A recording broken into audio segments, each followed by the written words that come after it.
नमस्कार दोस्तों, स्वागत है आपका गुरुकुल क्लासेस के अंदर। आज हम पढ़ने वाले हैं चौहान रियासत से जुड़े हुए सभी महत्वपूर्ण सवाल जो एग्ज़ाम के दृष्टिकोण से काफ़ी महत्वपूर्ण है और एग्ज़ाम में पूछे जाने की बहुत ज़्यादा संभावना है। तो शुरू करते हैं इस वीडियो को।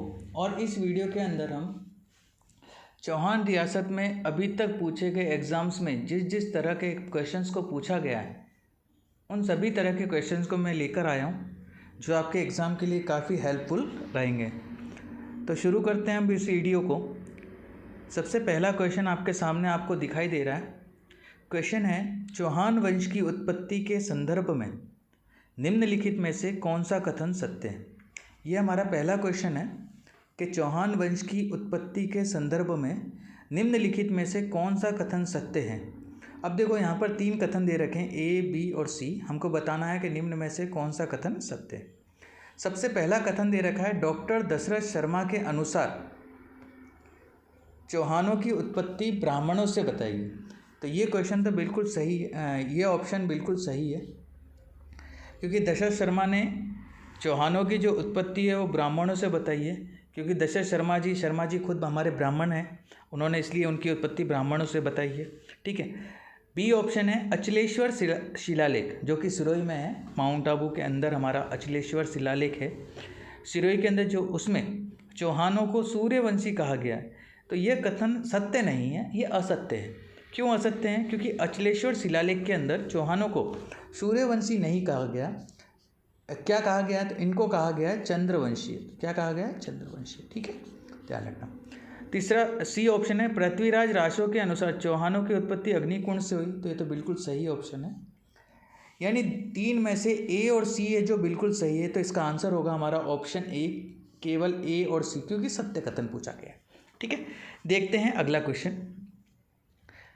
अगला क्वेश्चन है, चौहान वंश का आदि पुरुष किसे कहा जाता है। चौहान वंश का आदि पुरुष किसे कहा जाता है? तो देखो, ऑप्शन हमको दे रखे हैं, वासुदेव चौहान, पृथ्वीराज चौहान, अजयराज चौहान, विग्रहराज चतुर्थ। अब आदि पुरुष का मतलब ये होता है कि जो उसके संस्थापक थे, कह सकते हैं हम उनको, जो उनका पहला पुरुष था, जो उनका मूल पुरुष था, जिसने इसकी शुरुआत करी चौहान वंश की, वो कौन था। तो वो कौन था? तो इसका आंसर होगा हमारा ए, वासुदेव चौहान। जी हाँ, वासुदेव चौहान 551 ईस्वी के अंदर। कब? 551 ईस्वी के अंदर वासुदेव चौहान ने सपालदक्ष, एक जगह है सपालदक्ष नामक स्थान पर स्थापना की थी, ध्यान, चौहान वंश की। ठीक है। और इनकी जो प्रारंभिक या शुरुआत की राजधानी हम कह सकते हैं वो थी अहिछत्रपुर। क्या थी? अहिछत्रपुर, जो वर्तमान में हम जिसको नागौर भी कहते हैं। ठीक है, एक तो ये चीज़ें। इसके अलावा चौहान वंश का अगर हम देखा जाए तो इनकी जो कुल देवी है वो है शाकंभरी माता। कौन सी माता? शाकंभरी माता। ठीक है। तो ये सारे क्वेश्चंस थे जो मैंने आपको बता दिए आदि पुरुष के साथ साथ, कि वासुदेव चौहान 551 ईस्वी में सपालदक्ष में इसकी स्थापना हुई। पहली राजधानी इनकी अहिछत्रपुर थी, जिसे नागौर कहते हैं, और कुल देवी इनकी शाकंभरी माता है। ठीक है। अगला क्वेश्चन देखते हैं हम। अगला क्वेश्चन हमारे सामने, किस अभिलेख में यह जानकारी मिलती है कि चौहान वत्स गोत्रीय ब्राह्मण हैं। ठीक है, यानी वह कौन सा अभिलेख है जिसमें हमको ये पता चलता है कि चौहानों को वत्स गोत्रीय ब्राह्मण बताया गया है। तो इसका आंसर है हमारा ऑप्शन डी, बिजोलिया का शिलालेख। जी हाँ, क्योंकि बिजोलिया शिलालेख के अनुसार ही चौहानों की उत्पत्ति वत्स गोत्रीय ब्राह्मणों से हुई है, ये बताया गया है। ठीक है। इसके अलावा अगर हम पूछें कि बिजोलिया शिलालेख में एक चीज़ और लिखी गई है, वो ये लिखी गई है कि सांभर झील का निर्माण जो था, कौन सी झील का? सांभर झील का जो निर्माण था वो वासुदेव चौहान ने कराया। किसने? वासुदेव चौहान ने कराया। ये जानकारी भी हमको कहाँ से मिलती है? तो बिजोलिया शिलालेख से मिलती है। ठीक है, ये ध्यान रखिएगा। इसके अलावा आगे पढ़ते हैं हम। आगे हमारा क्वेश्चन है, 1113 ईस्वी के अंदर किस चौहान शासक ने अजमेर की स्थापना की। ठीक है, बहुत ही इजी क्वेश्चन है और एग्जाम में पूछा जाने वाला क्वेश्चन है। ठीक है, जैसा कि हमको पता है 1113 ईस्वी के अंदर अजयराज ने, किसने? अजयराज ने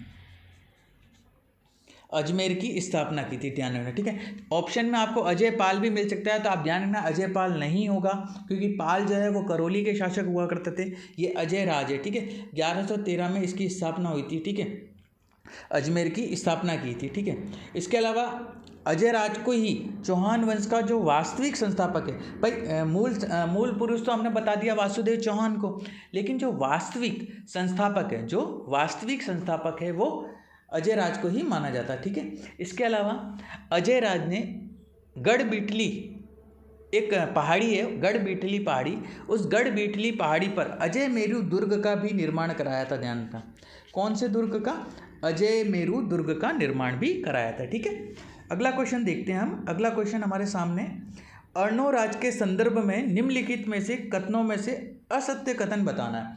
अब हमको असत्य कथन बताना है कि असत्य कथन कौन सा है, ठीक है।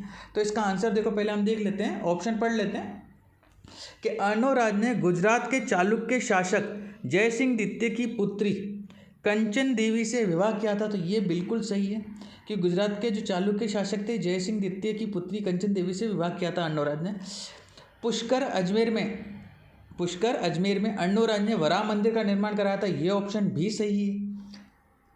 अर्णोराज को अन्ना जी के उपनाम से जानते हैं, तो ये ऑप्शन भी सही है। यानी ए बी सी 3 तो सही हो गए। चौथा ऑप्शन हमको देखना है कि अर्णोराज ने अपनी पत्नी सोमलेखा के नाम पर स्वयं के नाम पर चांदी के सिक्के चलाए थे। जी नहीं, गलत हो गया। क्यों? क्योंकि अजय राज ने, अर्णोराज ने नहीं, अजय राज ने, किसने? अजय राज ने अपनी पत्नी सोमलेखा के नाम पर और खुद के नाम पर चांदी के सिक्के चलाए थे, ठीक है। अगला क्वेश्चन देखते हैं हम। अगला क्वेश्चन है अर्णोराज के संदर्भ में, ये वही क्वेश्चन है। अगला क्वेश्चन देखते हैं हम। हरिकेली नाटक के रचयिता कौन थे?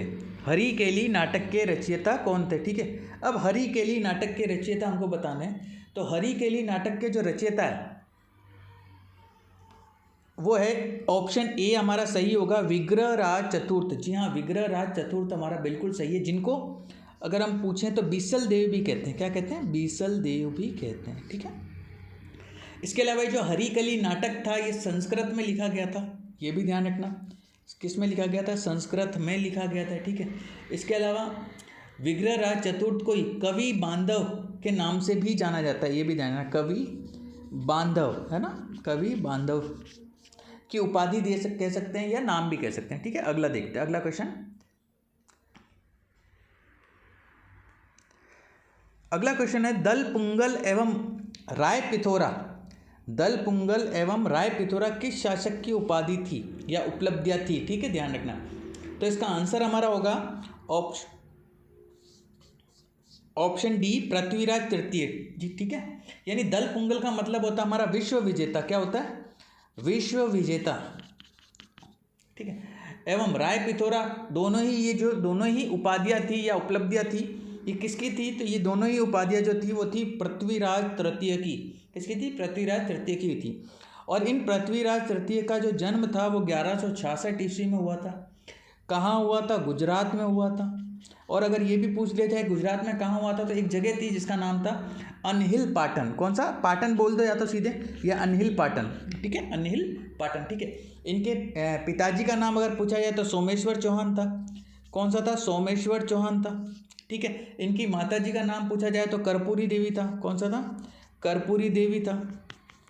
तो ये सारी डिटेल थी किनकी? हमारे पृथ्वीराज तृतीय के बारे में, कि 1166 में इनका जन्म हुआ था, गुजरात के अंदर हुआ था, माता का नाम सोमेश्वर था, पिता का नाम माता का नाम कर्पूरी देवी था, पिता का नाम सोमेश्वर था। इन्हें विश्व विजेता यानी दल पुंगल और राय पिथोरा जैसी उपलब्धियां भी हासिल थी, ठीक है। अगला क्वेश्चन देखते हैं हम। पृथ्वीराज तृतीय ने महोबा के युद्ध में किसे पराजित किया, ठीक है। एग्जाम के दृष्टिकोण से महत्वपूर्ण क्वेश्चन है कि महोबा के युद्ध में, कौन से युद्ध में? महोबा के युद्ध में पृथ्वीराज तृतीय ने किसको पराजित किया था? तो ऑप्शन ए आपका सही है, परमदिर्देव चंदेल को। किसको? परमदिर्देव चंदेल को किया था, ठीक है। अब ये महोबा या इसको बोलते हैं हम तुमुल का युद्ध भी बोलते हैं, ध्यान रखना, तुमुल का युद्ध है ना, महोबा का युद्ध या तुमुल का युद्ध, ठीक है। कहाँ हुआ था? तो महोबा नाम की एक जगह है। कौन सी? महोबा नाम की जगह है। कहाँ पर? मध्य प्रदेश में। कहाँ पर? मध्य प्रदेश में जगह है। अब इस मध्य प्रदेश जहाँ पर ये युद्ध हुआ था, ठीक है, किस किस के बीच में हुआ था? तो पृथ्वीराज तृतीय और परमदिर्देव के बीच में हुआ था, ठीक है। अगला क्वेश्चन देखते हैं। अगला क्वेश्चन है पृथ्वीराज तृतीय की पुत्री संयोगिता किसकी पुत्री थी, ठीक है। पृथ्वीराज तृतीय की जो पुत्री, पृथ्वीराज तृतीय की पत्नी, पुत्री नहीं होगा, पत्नी होगा ना, पत्नी, पत्नी। संयोगिता किसकी पुत्री थी? तो हमको पता ही है, अभी हमने पद्मावत मूवी देखी थी, उसके अंदर इसी की कहानी थी, ठीक है। यानी किसकी थी? ये थी जयचंद गहड़वाल, जयचंद गहड़वाल की पुत्री थी, ठीक है। अब पृथ्वीराज तृतीय ने कन्नौज उत्तर प्रदेश के शासक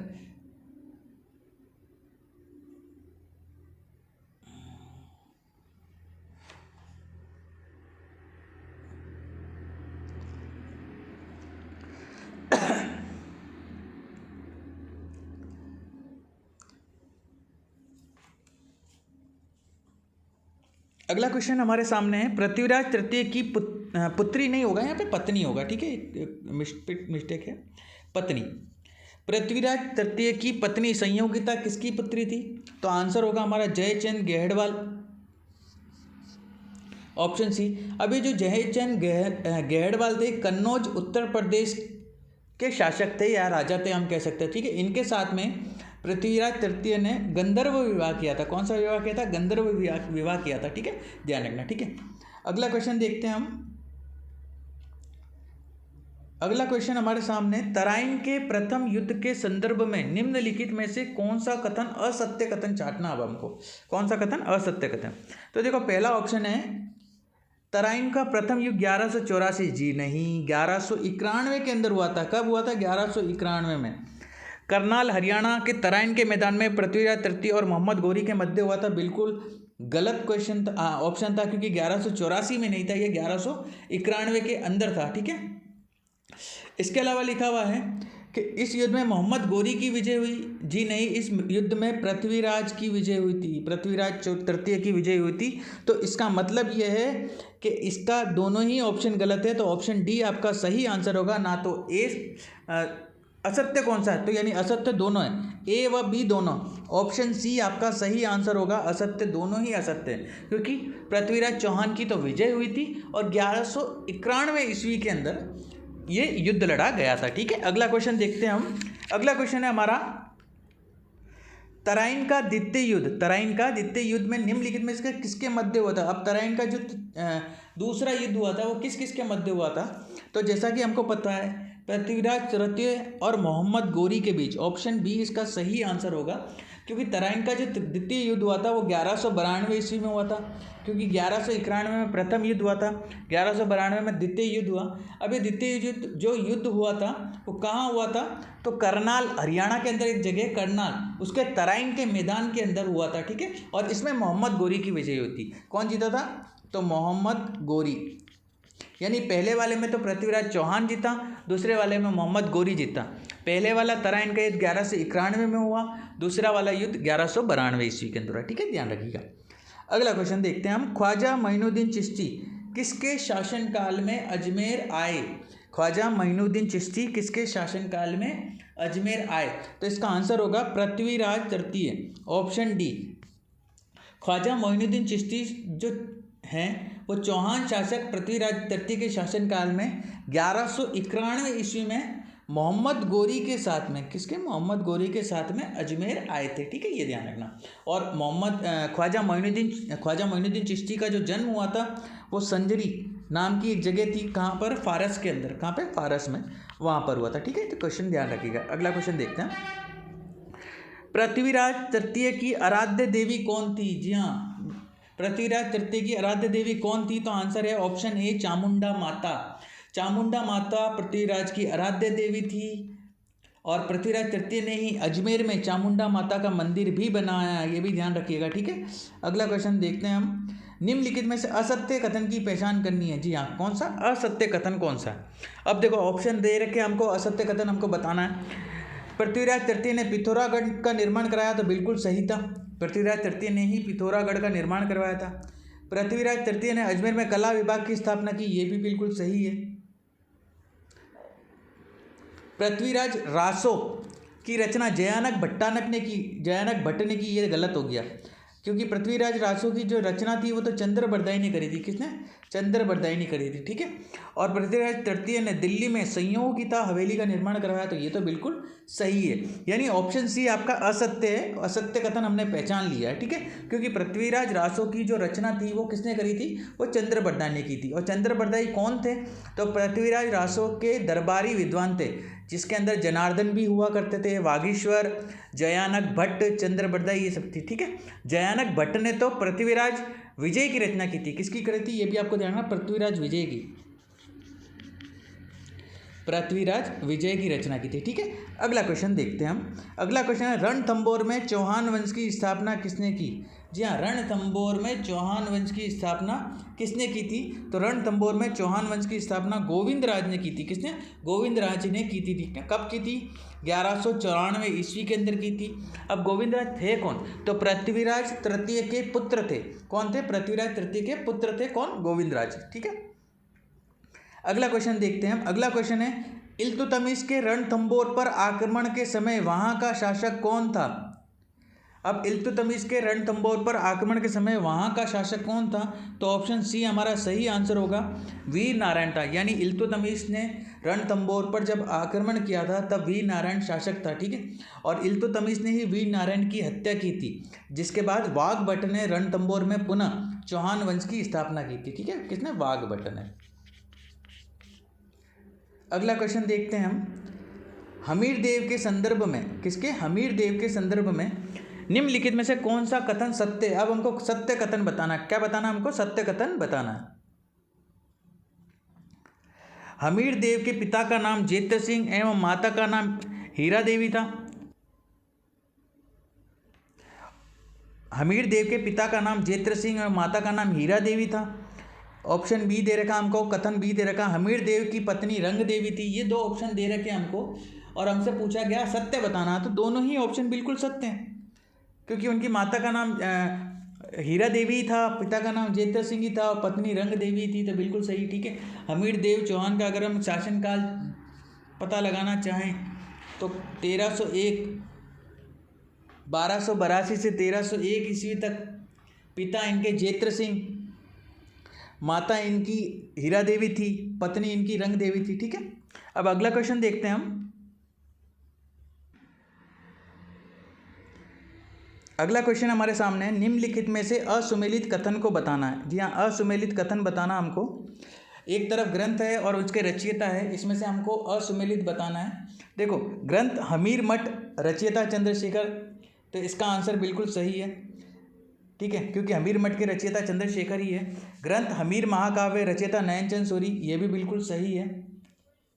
ग्रंथ हमीर प्रबंध, रचयिता कैलाश अमृत, ये भी बिल्कुल सही है। ग्रंथ हमीर रासो, रचयिता, जी नहीं, रचयिता ग्रंथ हमीर रासो के जो रचयिता है वो जोधराज है। कौन है? जोधराज है। भाउंड व्यास जो लिखा हुआ है, भाउंड व्यास ने तो हमीर रायण लिखी थी। कौन सी? हमीर रायण लिखी थी, ठीक है।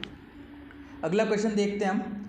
रणथंभौर पर असफल आक्रमण के बाद यह किसका कथन था कि मैं ऐसे दुर्गों को मुसलमान के एक बाल के बराबर भी नहीं समझता? तो ये कहा था जलालुद्दीन खिलजी ने। किसने? जलालुद्दीन खिलजी ने कहा था 1290 ईस्वी के अंदर और 1292 ईस्वी के अंदर, जब 2 बार असफल हुआ तब ये कथन कहा गया था, ठीक है।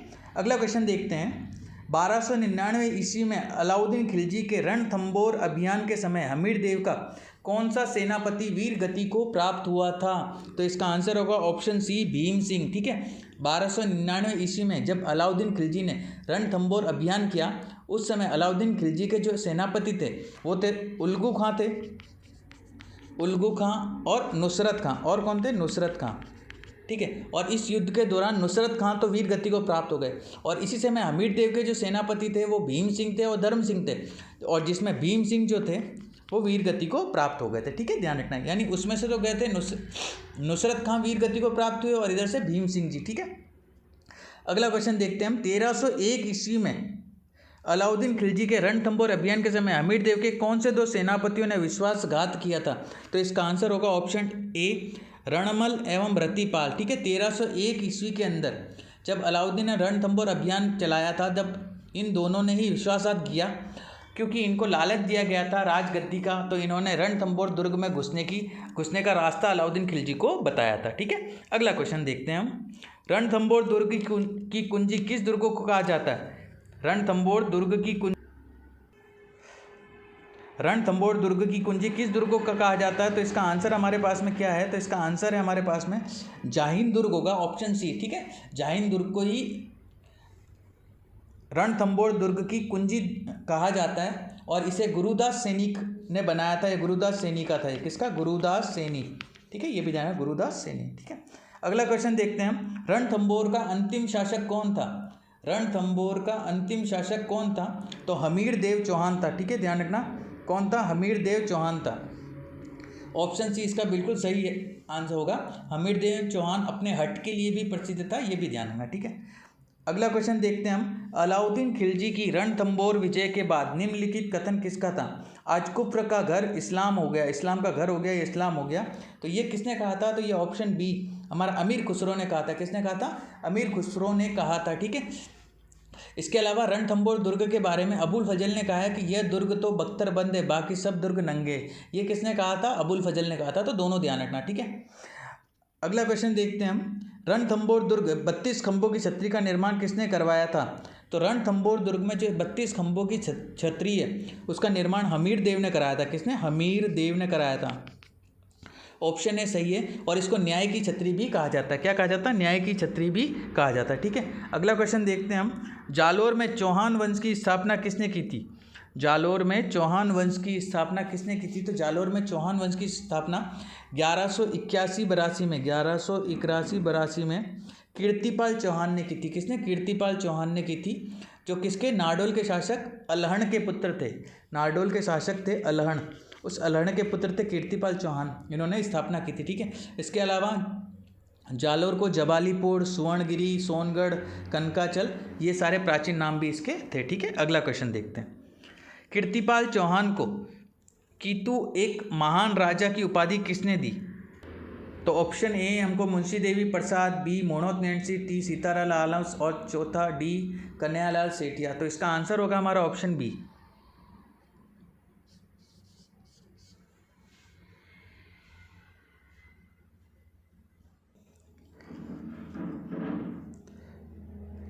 तो इसका आंसर हमारे पास में क्या होगा? तो ऑप्शन बी इसका आंसर होगा हमारे पास में मोहनोद नैन्सी, क्योंकि मोहनोद नैन्सी ने कीर्तिपाल चौहान को ये उपाधि दी थी। ठीक है, और मोहनोद नैन्सी ने मुंशी देवी प्रसाद ने राजस्थान का अबुल फजल कहा था। ये भी ध्यान रखना, अबुल फजल कहा था। अगला क्वेश्चन है हमारे पास में। जालोर के किस शासक के काल में दिल्ली के सुल्तान इल्तुतमिश का असफल आक्रमण हुआ? तो किसके समय हुआ था? तो उदय सिंह के समय। किसके? उदय सिंह के समय। ठीक है, ये भी ध्यान रखना, उदय सिंह के समय असफल आक्रमण हुआ था। वो आक्रमण कब हुआ था? तो 1228 ईस्वी के अंदर। कब? 1228 ईस्वी के अंदर। अगला क्वेश्चन देखते हैं हम।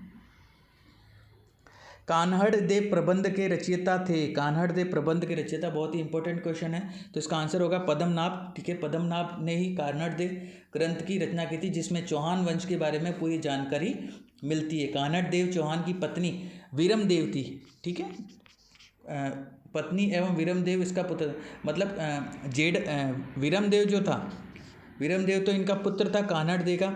इसके अलावा इनकी पत्नी थी जेतल देवी। कौन थी? जेतल देवी। ठीक है, अगला क्वेश्चन देखते हैं हम। कान्हड़ देव चौहान के समकालीन दिल्ली का शासक कौन था? कान्हड़ देव चौहान के समकालीन दिल्ली का शासक था अलाउद्दीन खिलजी। ऑप्शन ए सही है। ठीक है, और कान्हड़ देव चौहान पर अलाउद्दीन खिलजी ने इसलिए आक्रमण कर दिया था 1305 ईस्वी के अंदर, क्योंकि अलाउद्दीन खिलजी की सेना से इन्होंने कर वसूला था। क्या वसूला था? कर वसूला था। अगला क्वेश्चन देखते हैं। 1305 ईस्वी में अलाउद्दीन खिलजी ने किसके नेतृत्व में जालोर पर आक्रमण कर दिया था? तो किसके नेतृत्व में जालोर पर आक्रमण कर दिया था? तो एन उल मुल्क मुल्तानी। ऑप्शन सी आपका बिल्कुल सही होगा। ठीक है, क्योंकि जालोर के समय जालोर पर जब आक्रमण किया था 1305 ईस्वी के अंदर अलाउद्दीन खिलजी ने, तो उस समय जो हमारे इनका नेतृत्व करने वाला था वो एन उल मुल्क मुल्तानी था। ठीक है, अगला क्वेश्चन देखते हैं हम। 1308 ईस्वी के अंदर, अब देखो पहले था 1305 में, अब 1308 पूछ रहा है। 1308 ईस्वी में अलाउद्दीन खिलजी के सिवाना आक्रमण के समय वहाँ का शासक कौन था? तो वहाँ का शासक कौन? तो वहाँ का शासक जो था उस समय वीर नारायण सातलदेव कल्ला रायमलोद कौन था? तो सातलदेव था। कौन था? सातलदेव था, ठीक है। 1308 ईस्वी के अंदर, कब? 1308 ईस्वी के अंदर आक्रमण हुआ था। और किसके नेतृत्व में हुआ था? तो कमालुद्दीन गुर्ग, कमालुद्दीन गुर्ग के नेतृत्व में, ठीक है। और उस समय सिवाना का शासक कौन था? तो सातलदेव था, ठीक है।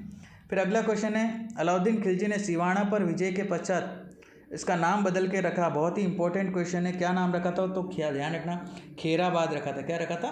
खेराबाद रख दिया था, ठीक है।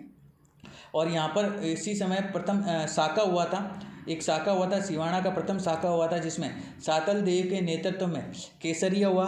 और रानी मेणादे, कौन? रानी मेणादे के अंदर जौहर हुआ। मेणादे ने तो किया जौहर और सातलदेव ने किया था केसरिया, ठीक है, ध्यान रखना। अगला क्वेश्चन है, 1311 ईस्वी में अलाउद्दीन खिलजी के जालोर आक्रमण के संदर्भ में कौन सा कथन असत्य है? अब असत्य कथन आपको बताना है। तो असत्य कथन कौन सा है? तो इस आक्रमण के समय अलाउद्दीन खिलजी का सेनापति नुसरत खां था। जी नहीं, नुसरत खां नहीं था, अभी मैंने आपको बताया कमालुद्दीन गर्ग था। तो पहला वाला ऑप्शन गलत है, असत्य है। इस आक्रमण के दौरान कर्णदेव चौहान के सेनापति दहिया बिका ने विश्वास किया था। ये तो बिल्कुल सही है, उन्हीं की विश्वासघात के कारण ये हुआ था सब, ठीक है। यानी इसका आंसर होगा केवल ए, यानी पहला ही ऑप्शन गलत है, बाकी दूसरा वाला सत्य है। अगला क्वेश्चन देखते हैं हम, जालोर दुर्ग में तोप मस्जिद का निर्माण किसने कराया था? एग्जाम में बहुत बार पूछा गया है। तो जालोर में तोप मस्जिद का निर्माण जो कराया था वो अलाउद्दीन खिलजी ने कराया था, ठीक है। इसके अलावा इसने फिरोजा मस्जिद या अलाउद्दीन मस्जिद का भी निर्माण कराया था यहाँ पर, ठीक है। और जालोर विजय के बाद में इसका नाम जो रखा गया था वो बदल के रखा गया था जलालाबाद। क्या रखा गया था? जलालाबाद, ठीक है। तो ये सारे क्वेश्चन जो है वो हमने पढ़े हैं चौहान रियासत से संबंधित, ठीक है। यानी जितने भी महत्वपूर्ण सवाल थे वो सभी हमने इसको कवर कर लिया है। मोस्टली एग्जाम में इससे बाहर कुछ भी नहीं जाएगा, ठीक है। आशा करता हूँ वीडियो आपको पसंद आया होगा। वीडियो को लाइक, शेयर और सब्सक्राइब जरूर करें। धन्यवाद।